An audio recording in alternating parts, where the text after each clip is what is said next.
Welcome back. In this session, Who Were the Jews in the Red Army? Our illustrious panelists will explore the 440,000 Jewish men and women who served in the Red Army. Renowned historians Oleg Budnitskii and Zvi Gitelman will discuss how to make sense of this demographic, look at the problems with counting Jewish members of the Red Army, and discuss if being Jewish mattered to the soldiers' performance as soldiers, and how being Jewish impacted their overall experience in the Army. Please welcome Oleg Budnitskii of the International Center for the History and Sociology of World War II and its Consequences at the Higher School of Economics in Moscow, and Zvi Gitelman of the University of Michigan. It is my pleasure to turn the stage over to Zvi. Thank you very much, Michael, and thanks to the Blavatnik Foundation, Genesis, and all the other sponsors of this interesting conference. Earlier this morning, Deborah Moore, my colleague, mentioned that half of the American Jews who were eligible to served in the military. By contrast, it seems to me that almost everyone in the Soviet Union, every Jew and every non-Jew, or certainly Jews, who were eligible to served in the military. The exceptions were those who were working in the defense industry. There were no divinity exemptions. There were no conscientious objection exemptions. It was quite different from the American military. Now, even the number of women, for example, in the Red Army was in the several hundreds of thousands, which it probably wasn't in the American. So let's look at some of the dimensions of the war in the Soviet Union. The USSR, the Soviet Union, suffered about 26,700,000 deaths during the war. About 9 million of those deaths were incurred in combat. This leaves about 18 million civilians who died, of whom between 2.5 and 2.7 million were Jews. That is to say, about 14% of all civilians in the Soviet Union who were killed, when Jews were less than 2% of the population. The United States, by contrast, lost few civilians and slightly over 400,000 combatants. This means that about 40% of the victims of the Shoah were Soviet citizens in June 1941, but the story of these people has emerged only in the last 2 decades for a variety of reasons that we don't have the time to explore. This is also true of the 140 to 180,000 Soviet Jews who died in combat. So let's look at the Jews in the military. And I've tried to compare those in the USSR and those in the United Kingdom, which Leah Garrett referred to earlier. The numbers are strikingly similar and strikingly different. The number of Jews in the military in the US and the USSR is very similar. The number who died in combat is drastically different.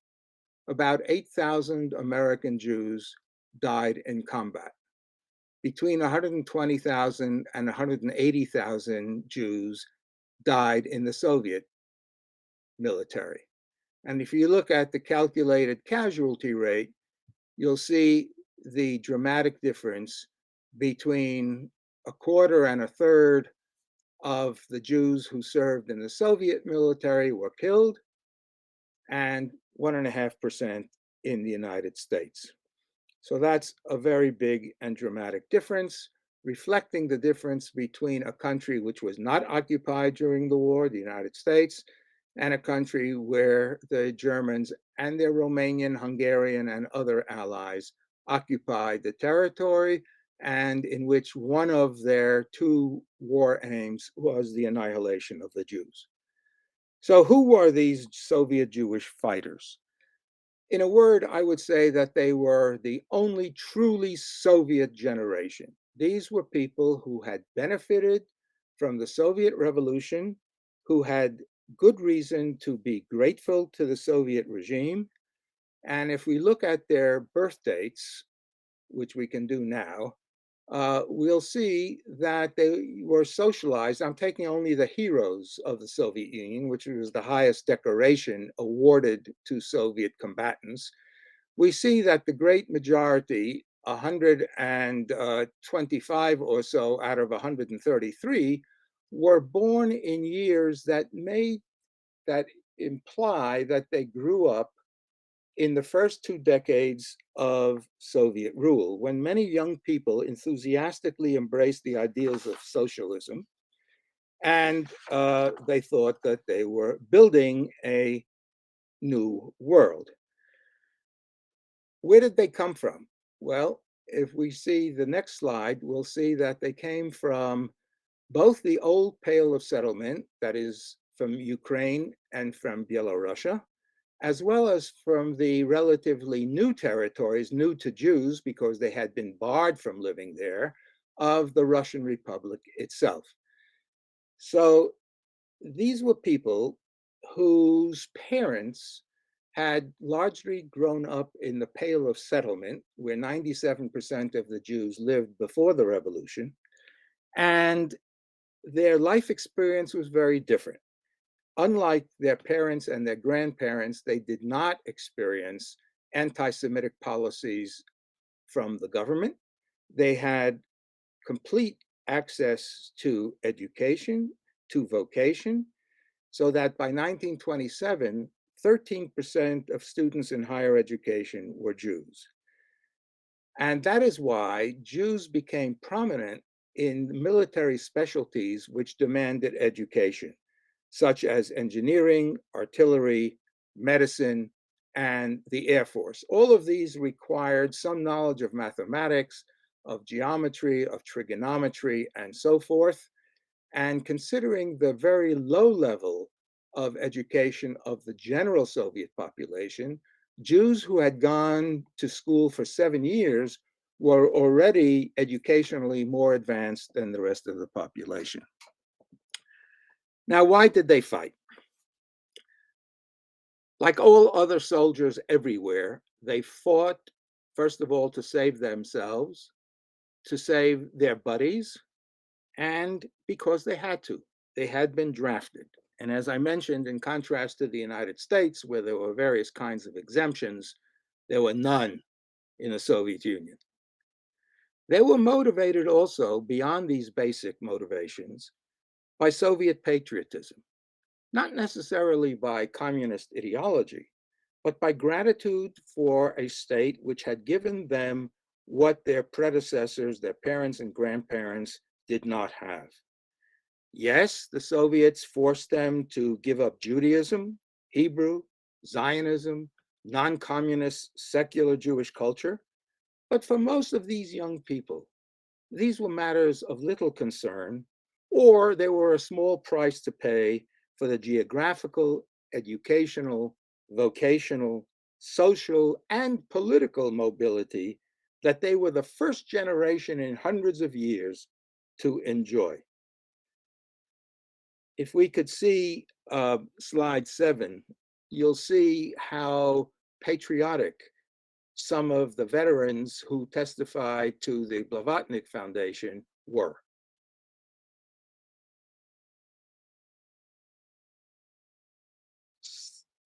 Slide 7 with Katz, Bielaus, and Bronstein, please.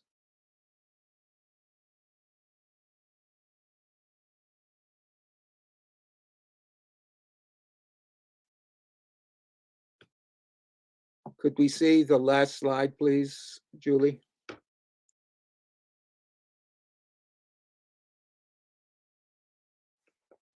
Yes, thank you.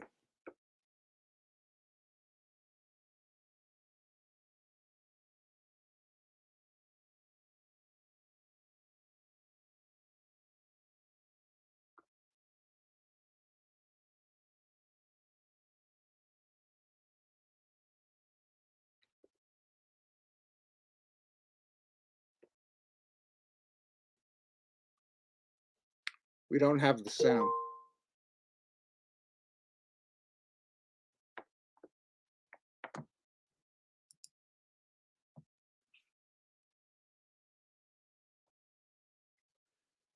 Just for a moment, Zvi, and we will Okay. see if we can make that work.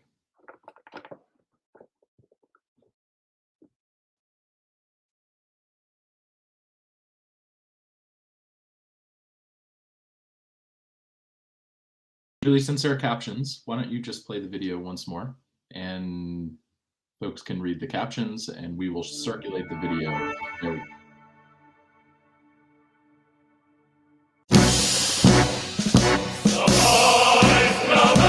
Я гражданин Союза Советских Социалистических Республик.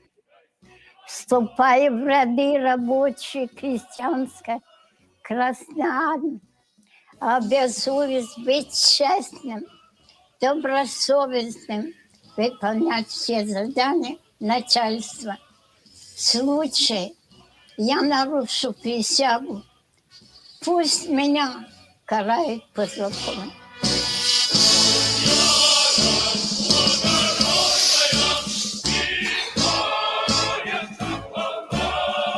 Мы были большими патриотами. Мы воевали за свою родину. Мы спасали своих людей. Сеют крылья черные, над родиной летать. Я просто выполнял свой долг. Я был верен присяге, я пошел добровольно в армию. То, что гитлеризм это была самая большая угроза человечеству, это мы понимаем.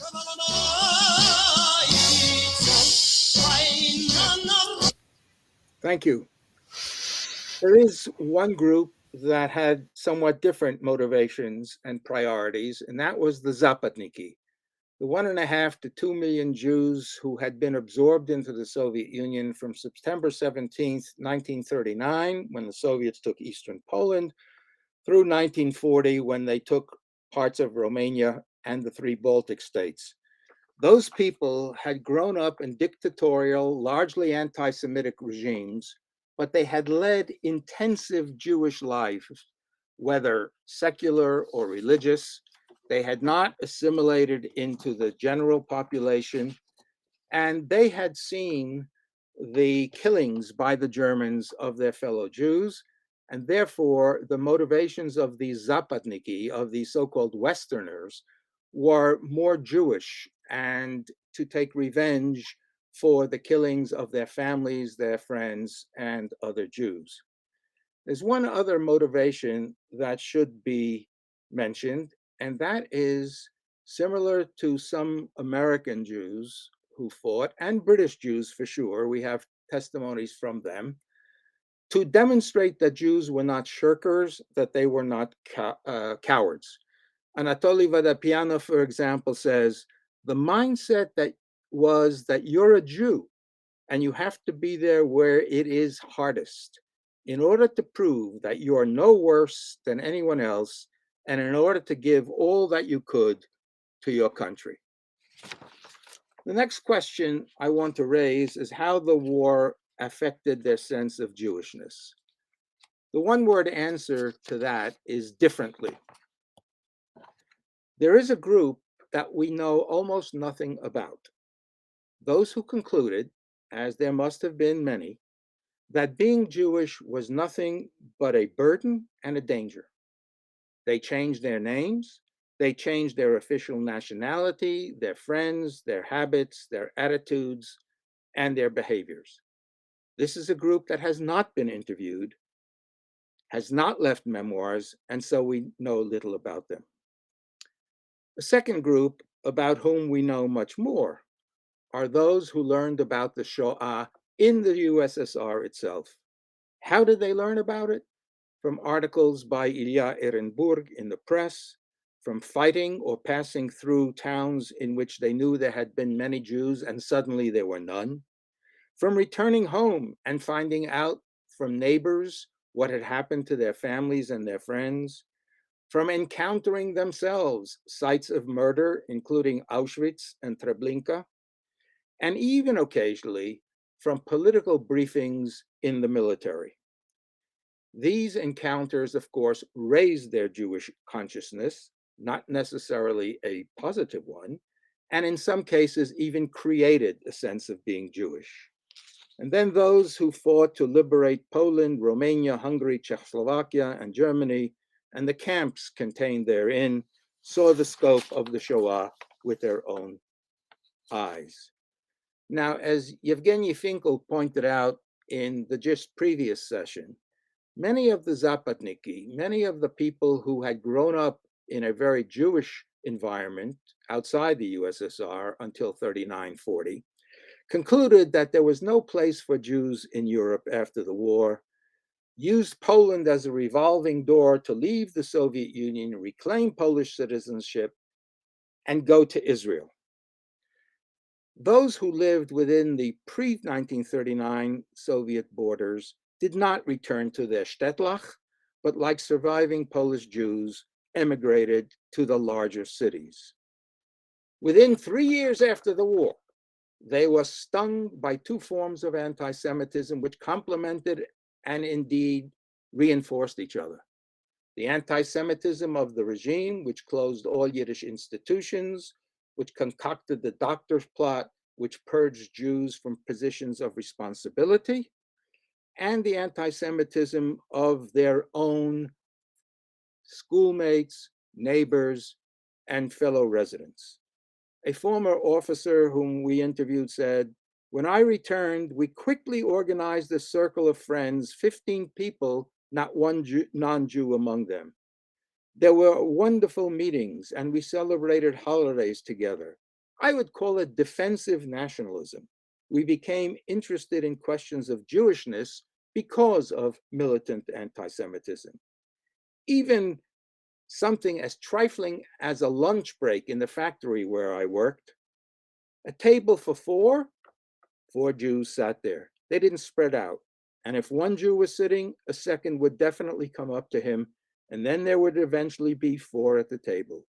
Jews were trying to get closer to each other, and Yiddish words began to slip into the conversation, though none of us really knew Yiddish.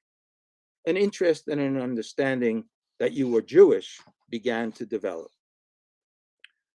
The last issue I'd like to propose: what were the long-term consequences of the wartime experiences of those Jews who fought either in the partisans, maybe 14,000 Jews, or in the Soviet military? First, there was the disillusion with the Soviet doctrine of Druzhba Narodov, of the friendship of the peoples, namely that ethnic discrimination, ethnic prejudice had been eliminated by the Soviet regime. That was clearly not true. Second, the anti-Semitism post-war from 1948 to at least 1953 was a pachin ponim, was a slap in the face to those who had fought so hard and at such great cost.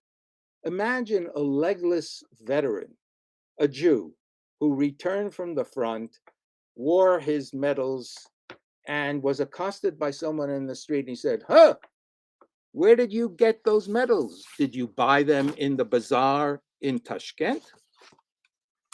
This disillusion was conveyed to their children, who had their own experiences as second-class citizens, and who passed their feelings and the feelings of the grandparental generation on to their third generation children. And it seems to me that this is a large part of the reason that of 2,168,000 Jews enumerated in the 1970 Soviet census, just before emigration began, about 1,600,000 emigrated, leaving today in the former Soviet Union probably no more than 300,000 to 400,000 Jews.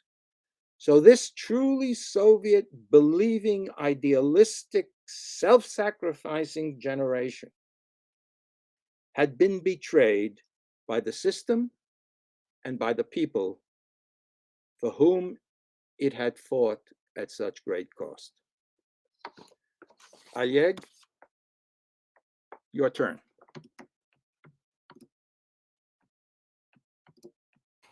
Thank you, Zvi, for your very interesting presentation, and thank you, organizers, for inviting me to deliver a paper and to take part in this, outstanding conference.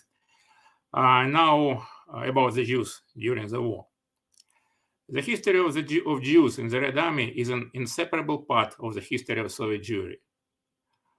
Before the war, Jews were the most successful Soviet nationality. Benjamin Pincus justifiably compared the role of Jews in the USSR to the role of Germans in Imperial Russia. According to Elisa Bemparat, hi, Elisa, I believe you are here, a new historiography emerged following the 1991 Soviet collapse. The opening of most Eurasian archives enabled scholars to take a glimpse in the middle, see what happened beyond destruction, and shift the focus from what the system prevented to what it made possible. End of quote. Among other opportunities, under the Soviet power, Jews became eligible for military careers. Being a soldier became a prestigious Jewish profession. Yet knowledge about Jewish participation in the Red Army has remained limited. Military archives are opening to researchers very slowly. Some of the most difficult archival information to acquire concerns the national composition of the Red Army. Consequently, until recently, the vast historiography of the role of Jews in the Second World War derived its estimates of the number of Jews in the Red Army, their distribution between different service branches, and the share of soldiers and officers among them from demographic statistics, common sense, and fragmentary evidence. Finally, 3 years ago, the data about the national composition of the Red Army was declassified. And it was, by the way, was a real sensation. The share of officers among the Jews in the military, including future officers still in training, was strikingly high, 41.5%. On the eve of the war, there were more than 18,000 of them, Jewish officers, 3.6% of all Red Army officers. That was of January 1941. Jewish officers ranked behind only Russians, 64%, Ukrainians, 21%, and Belarusians, 4.5%. Among students of military academies, there were about 2,000 Jews, over 7% of the total. And among cadets in military schools, there were more than 7,000, 3% of the total. In the beginning of 1941, the largest share of Jewish officers was field officers, followed by technical, political, and medical personnel. During the war, the share of Jews among the officers of the Red Army increased to 5.4% in 1942-1945. Jews joined the officer corps from the reserves and after graduating from military schools. At the same time, the share of Ukrainians and Belarusians among the officers substantially decreased. These changes can be explained by the fact that both republics were under occupation. The share of Jews among the senior officer corps was even higher. Now I would like to share the table. Share screen. Window. Oh. Share. Oh.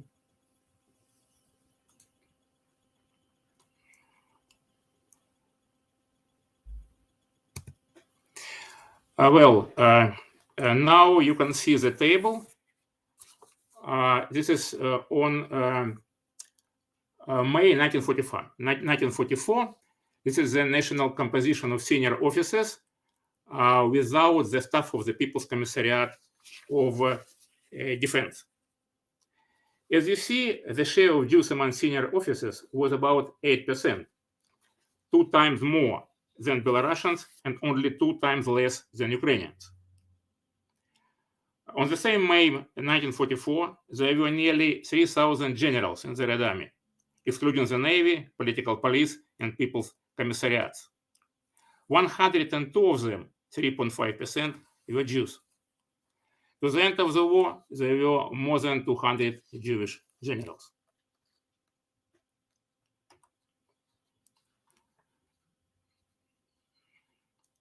Your presentation is not scrolling through, and I'm wondering if you might be able to.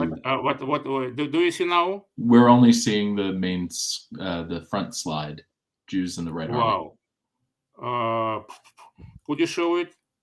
Because on my screen, it's okay. So if you would stop sharing, we will try to do it from the back end.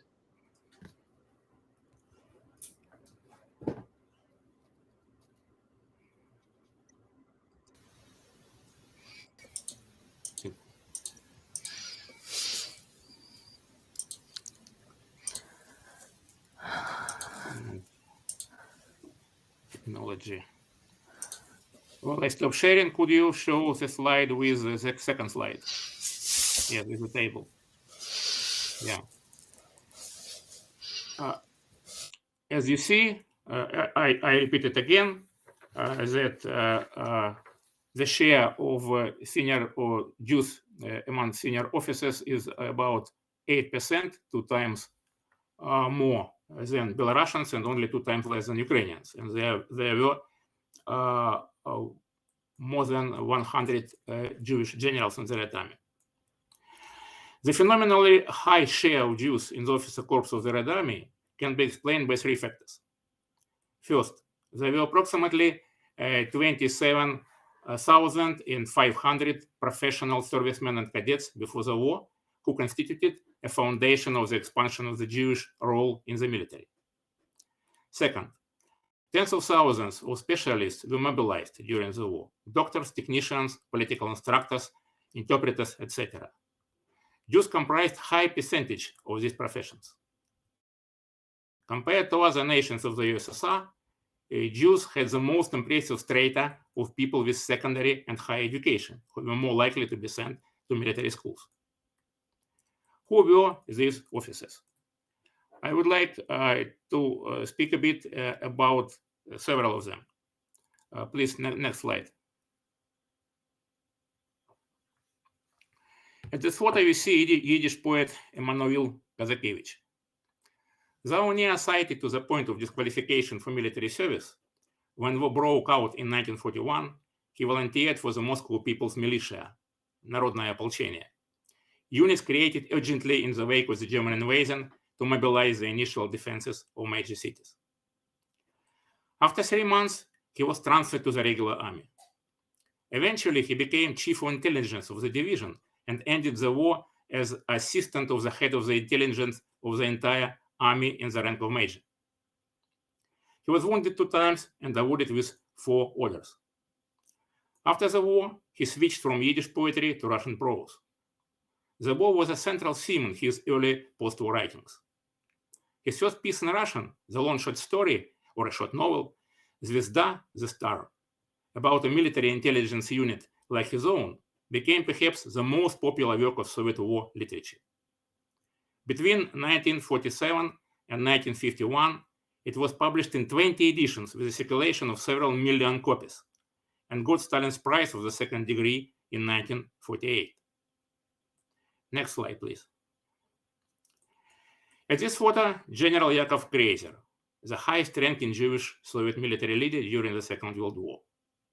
He was the grandson of a former Cantonist who had served a full 25 term in the Imperial Russian Army and had achieved the rank of sergeant. So he, his grandfather, was granted the right to reside outside the Pale settlement. He settled in Voronezh in central Russia and opened a second-hand clothes shop. Yakov Kreiser survived a Jewish pogrom during the Russian Civil War. The blow of the Cossack whip, which 14-year-old Yakov received for being a Jew, eventually led the future general to join the Red Army. He joined the Red Army in 1921 at the age of 16. He rose slowly through the ranks into increasingly responsible command position. In March 1941, he was appointed commander of the elite 1st Moscow Proletarian Division. 2 months later, he was promoted to the rank of colonel. On July the 1st, Kreiser's division saw action near Borisov in Belarus. The 12,000-strong division was excellently trained and armed. It had 225 tanks, including the new T-34s. These tanks became a real surprise for the Germans. The division fought for 12 days in the area of Wehrmacht main thrust, and it halted the Germans' 18th Armored Division advance for 2 days. On July 12, Kreiser was wounded and evacuated to Moscow. The most challenging period in the history of the Red Army became Kreiser's finest hour. On July 22nd, 1941, Kreiser became the first hero of the Soviet Union among the Red Army's senior officers. On August 7, he was promoted to Major General.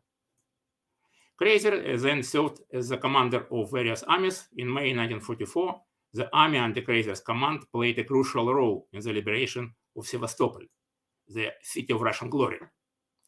Sevastopol was recaptured from the Germans after a fierce 2-day assault. Naturally, Kreiser was a member of the Jewish Anti-Fascist Committee.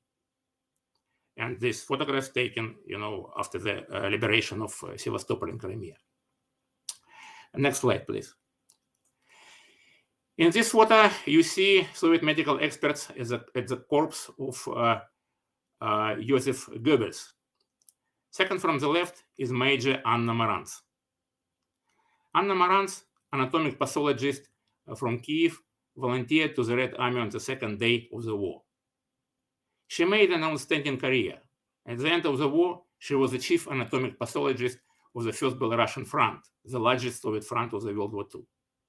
It was she who performed the autopsy of Adolf Hitler's body and found his jaws and teeth surprisingly intact. This became the basis of identifying the remains of the Nazi Führer. Next slide, please. At the next photos, you see Lieutenant Elena Kagan, a military translator. She was a student of Institute of Literature before the war and volunteered to the Red Army in 1941, left her 2-year-old daughter for parents of her former husband. Elena Kagan was a part of a special group that was tasked with finding Hitler, or what remained of him. Next slide, please. This is this group in Berlin near Brandenburg Gate. After discovery of the remains, for a time, she kept Hitler's teeth, which were placed in a box that had held perfume or cheap jewelry. There was no safe on hand. Not for a moment could she take her eyes off the box, which contains the only proof of the identity of the burned body discovered in the courtyard of the Reichskanzlei and of Hitler. Kagan was annoyed that she had to drag around the box with Hitler's teeth under her arm. The whole time, it was inconvenient. Even in his worst nightmare, the Führer, who expended so much energy on the extermination of the Jews, could not have foreseen that his burned corpse would be opened up by a Jewish woman, and that another Jewish woman would drag his teeth around under her arm, and moreover, would be annoyed that they interfered with her celebrating the capitulation of the Third Reich. It was a kind of unexpected Jewish revenge, although participants in the actions themselves were the last ones to think of it in precisely these terms. That's the last slide, so we finished with it. And now again back to senior Jewish officers. And about the Jewish officers in general during the war.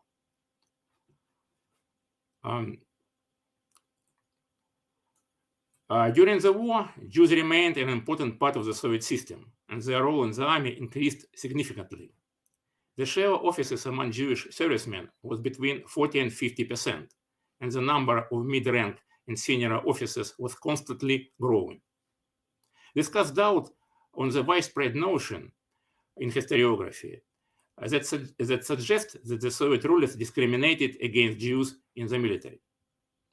The literature frequently mentions the order on the limitation of awards to Jews that the head of the chief political administration of the Red Army, Alexander Sherbakov, allegedly issued in the beginning of 1943. However, the number of medals and orders awarded to Jews had increased by the end of the war up to 20.5 times more than in January 1943. The order allegedly issued by Sherbakov has not been located, and neither has any other document restricting Jewish servicemen in any way during the war. The common patterns among senior Jewish officers are striking. Most of them were born to poor families in the Pale settlement. They owed their education and their careers to the Soviet system. Senior and top officers laid the foundations of their careers in the 1920s, 1930s. They climbed all ranks of the military ladder and received specialized or higher military education. They belong to the first Soviet generation. I fully agree with Zvi. Were mobile and drifted away from Jewish traditions. Almost all of them were Komsomol or Communist Party members, which was a prerequisite of a successful career, especially in the military. This was a transitional generation. Many of them had been recorded in the documents by their Jewish names.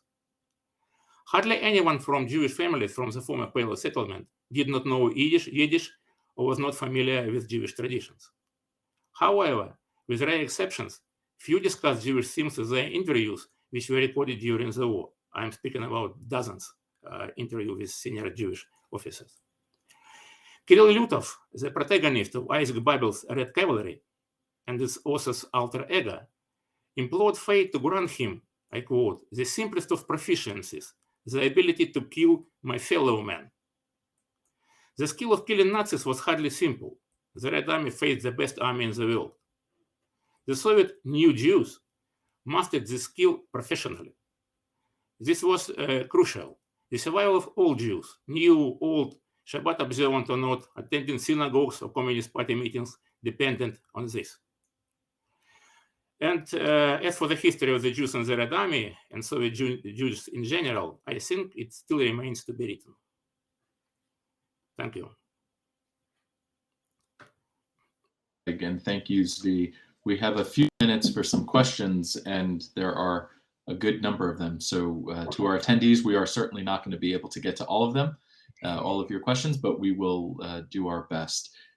Oleg, first one for you. Do the numbers about nationality of senior officers show consistency after the Stalinist purges, or did the purges inadvertently allow for more Jews to become senior officers? Well, there is nothing specific about Jews in this situation. During the purges, about 180 Jews who supposedly, would be generals during the war were exterminated. However, they were, substituted by next generation of colonels, I would say, or generals of majors. Exactly the same happened to Russians, Ukrainians, etc. So nothing specifically Jewish was in this case. Okay. I believe this question is for you, Zvi. You touched upon Eastern Poland, thus 40% Holocaust victims as part of Soviet story. Although those Jews were under Soviet rule in 1941, they grew in Polish Second Republic. They grew in the Polish Second Republic and not in Soviet Russia, and thus are part of the latter part of your presentation. Is that correct? Oh, you're on mute, Zvi. Oh, Zvi, you're on mute. I thought I said that 40% of the victims of the Holocaust in general, of the Shoah, were Soviet citizens on the 22nd of June, 1941. That number and that percentage includes between 1.5 million and 2 million Jews who had lived until September 1939, either in Eastern Poland, which was annexed by the Soviet Union and became Western Belarusia and West Ukraine, or in Bessarabia and Bukovina, two provinces of Romania, annexed in 1940, or in Latvia, Lithuania, and to a limited extent, Estonia, which were annexed in 1940. So I'm calling those people Westerners, Zapadniki, because they lived on the western periphery of the Soviet Union in 1941. Thank you. This is not directed to anyone in particular, so whoever would like to answer, please do. What about the pre-war purges of known Jewish officers, especially at staff level? Are those exaggerated or understated? It's well, actually, I do not understand this question clearly because, well, of course, it was very traumatic for the Red Army because, you know, not only very many hundreds, thousands of experienced, you know, experienced officers were exterminated, but it very harmful psychologically. You know, people were not sure that if they would make, you know, some mistake, they would not be executed. I mean, period during the war. And at the beginning of the war, happened exactly the same as in a period of great purges. I mean, execution of the top command of Soviet Western Front. But later on, Stalin stopped this practice because he realized that it is impossible to, you know, simultaneously to have a war against Germany and a war against, you know, his own generals. It was counterproductive, and he stopped it. Not completely, but it was not mass repression. I would add that in the military purge of 1937, which began with Marshal Tukhachevsky, who was the highest ranking officer in the Soviet military, yes, there were Jews like Generals Feldman and Jan Gamarnik and Stern. Smushkevich, who was the head of the Red Air Force, was purged later on. But like Oleg, I see nothing particularly aimed at Jews per se. This was part of a general purge of high-ranking Soviet officers. Jews were not singled out as far as we know. So final question, and again to our attendees, thank you for these very thoughtful questions. We will do our best to get back to you. Final question, was there significant growth in the number of Jews in the Red Army in response to the anti-Semitism of the White Army during the Civil War? Yes, of course.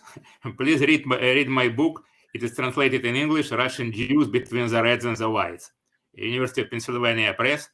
And I would advise you also to read my forthcoming article in East European Jewish Affairs, Jews in the Battle for Crimea, 1941-1944, and our joint volume with Gennady Streich, David Engel, and Anna Sternschis about Soviet Jews in World War II, forthcoming in New York University Press. So you have a lot to read, and for those who prefer Russian, I would recommend my published several months ago book, Люди на войне, People at War. Thank you very much. Yeah. We will send around a bibliography. Gentlemen, this has been wonderful. We are grateful for your participation.